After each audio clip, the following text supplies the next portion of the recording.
Sir हम लोग जानना चाहेंगे कि कैटरैक्ट सर्जरी के बारे में। ओके, कैटरैक्ट होता क्या है? कैटरैक्ट या मोतियाबिंद, एज के साथ साथ इसके जो प्रोटीन्स हैं उसमें कुछ चेंजेस आने शुरू हो जाते हैं, उसकी वजह से इसमें ओपेसिटी, ओपेकनेस या व्हाइटनेस आने लग जाती है। That is what is called as a cataract. And sir traditional और लेजर में क्या फर्क है? जो सर्जन आपको देख रहे हैं, ट्रीट कर रहे हैं, प्लीज उनसे कंसल्ट करिए। ही इज द बेस्ट जज for your lens. Hi everybody, आज हम लोग आए हैं आई फॉर यू जो द्वारका में है। यहाँ पे जो डॉक्टर है doctor Ankush Mutreja and he is a eye specialist. तो आज बात करते हैं हम इनसे कैटरैक्ट सर्जरी के बारे में। सर हम लोग जानना चाहेंगे कि कैटरैक्ट सर्जरी के बारे में। ओके, सो पहले शुरू करते हैं कि कैटरैक्ट होता क्या है। कैटरैक्ट या मोतियाबिंद, देखो ये हमारे एक आई का एक मॉडल है बेसिकली, जो हमारी आई अंदर से एक ह्यूमन आई कैसे दिखती है। तो बेसिकली ये हमारे आई का लेंस होता है जिसका काम होता है इस रेटिना पे रेस या लाइट को फोकस करना, ताकि हमारी विजन क्लियर रहे। एज के साथ साथ इसके जो प्रोटीन्स है उसमें कुछ चेंजेस आने शुरू हो जाते हैं, उसकी वजह से इसमें ओपेसिटी, ओपेकनेस या व्हाइटनेस आने लग जाती है। That is what is called as a cataract. इसकी वजह से लाइट पीछे ट्रांसमिट नहीं हो पा रही होती है और पेशेंट को धुंधला या चौंधा लगता है धूप के अंदर। तो इसको हम निकाल के कैटरैक्ट सर्जरी, जो आज के टाइम पे काफी एडवांस सर्जरी और काफी फाइन सर्जरी है, उससे हम इस लेंस को निकाल के इसकी जगह एक न्यू आर्टिफिशियल लेंस लगा देते हैं जो क्लियर पीछे रेज को पास कर सके और लाइट को फोकस करने में हेल्प कर सके। राइट, और लेंसेज के क्या ऑप्शंस होते हैं? लेंसेज के आज के ऑप्शंस बहुत सारे मार्केट में हैं, बट जस्ट उसको एक सिंपल फॉर्म में ब्रेक करने के लिए, जैसे कि हमारी जो विजन होती है उसमें दूर की नजर होती है, एक इंटरमीडिएट जो आजकल फोन वगैरह देखते हैं जिसको इंटरमीडिएट विजन बोलते हैं, which has come up recently, and एक नियर विजन होता है पास का पढ़ाई के लिए, बुक्स वगैरह पढ़ने के लिए। इसमें ऑप्शंस जो होते हैं बेसिकली 3 कैटेगरीज को सॉल्व करते हैं। एक होता है monofocal lens, something like this. ये एक मोनोफोकल लेंस जो है ये हमें डिस्टेंस विजन क्लियर करने में हेल्प करता है, ये सो हम डिस्टेंस से क्लियरली देख पाए, बट रीडिंग के लिए हमें क्लासेस की जरूरत पड़ती है। इसी का एक टॉरिक ऑप्शन होता है जो सेंट्रिकल पावर्स को करेक्ट करने में हमें हेल्प करता है। देन इसके बाद एक न्यू एडवांसमेंट्स आई है, समथिंग जो ये लेंसेज आपको ऑफर करते हैं, this is something called as extended monofocal lenses. ये दूर का इंटरमीडिएट डिस्टेंस यानी अप टू 40 सेंटीमीटर या फोन का जो अपवर्ड डिस्टेंस है उसको आप क्लियर देखने में हेल्प करता है। रीडिंग के लिए जो नंबर चाहिए होता है it's less as compare to standard monofocal lens, but थोड़ा बहुत नंबर फिर भी आपको चाहिए होता है। अब ऑप्शंस इसके ऊपर भी आ गए हैं, something called as multifocal lenses. अब मल्टीफोकल लेंसेज में there are 2 options, something called as a ADOF lens and something called as a multifocal lens। ये हमारी दूर पास नजदीक सारी रोशनी क्लियर करती है।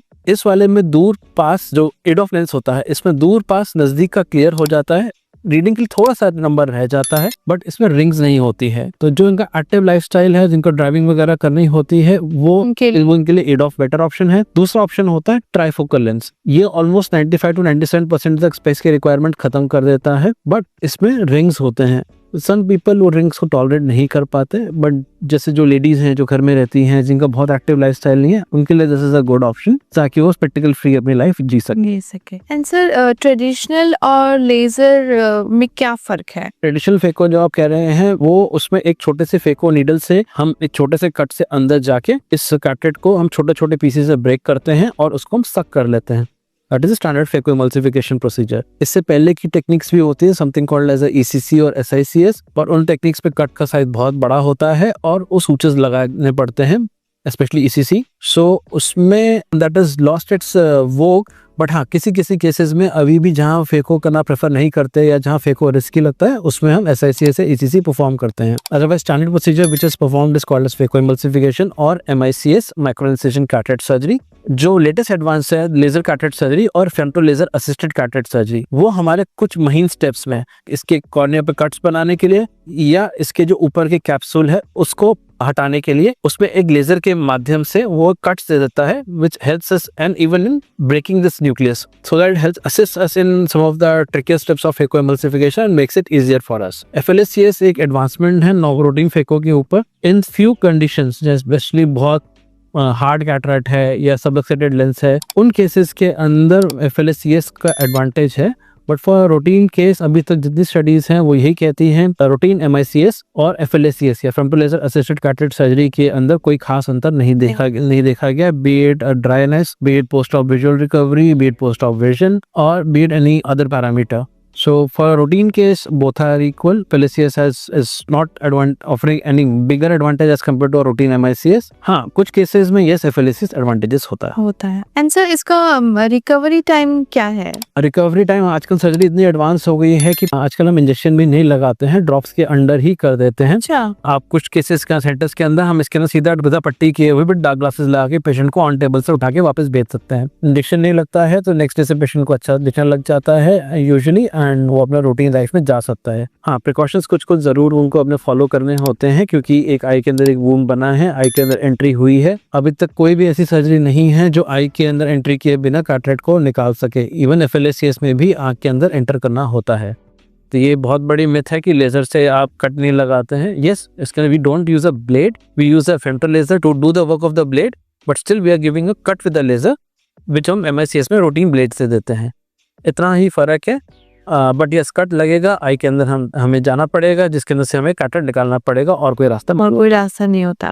Right sir. And finally sir कुछ आप 5 टिप्स हमें दीजिए कि स्पीडी रिकवरी के लिए. स्पीडी रिकवरी में देखिए सबसे इंपॉर्टेंट जो चीजें होती हैं, एक तो आई रब नहीं करनी होती है. थोड़ा पानी आना चुभना that is very normal, but please try to avoid rubbing your eyes because time पे आंख आपकी कच्ची होती है तो उस टाइम पे अगर रब करें तो इन्फेक्शन का चांसेस सबसे ज्यादा होते हैं. Use a dry tissue paper या पानी उबाल के ठंडा करके साफ पानी में कॉटन भिगो के अपनी आई क्लीन करिए. डार्क ग्लासेस या जो ग्लासेस आप सर्जन आपको एडवाइस कर रहे हैं प्लीज उसको साथ में पहनिए ताकि वो आपकी आई को हम डस्ट से प्रोटेक्ट कर सकें. किचन वगैरह सेकंड थर्ड डे जा सकते हैं, it's not a big problem. Walk, it's not a surgery कि आपको घर पे रेस्ट करना है, आप वॉक कर सकते हैं. अगर बीपी या शुगर की आप मरीज हैं तो आपको सेम जो मेडिसिन पहले चल रही थी बिफोर सर्जरी, तो sugar and BP control even post surgery is as important जितना सर्जरी के पहले करना होता है. These are a few tips. आजकल जो सर्जरी है वो काफी एडवांस्ड है. पहले जमाने में तो लोगों को हफ्ता एडमिट रहना पड़ता था वार्ड्स में, टाँकों की क्लीनिंग होती थी. यस, आजकल ऐसा कुछ नहीं है. The surgery is very precise, very sophisticated.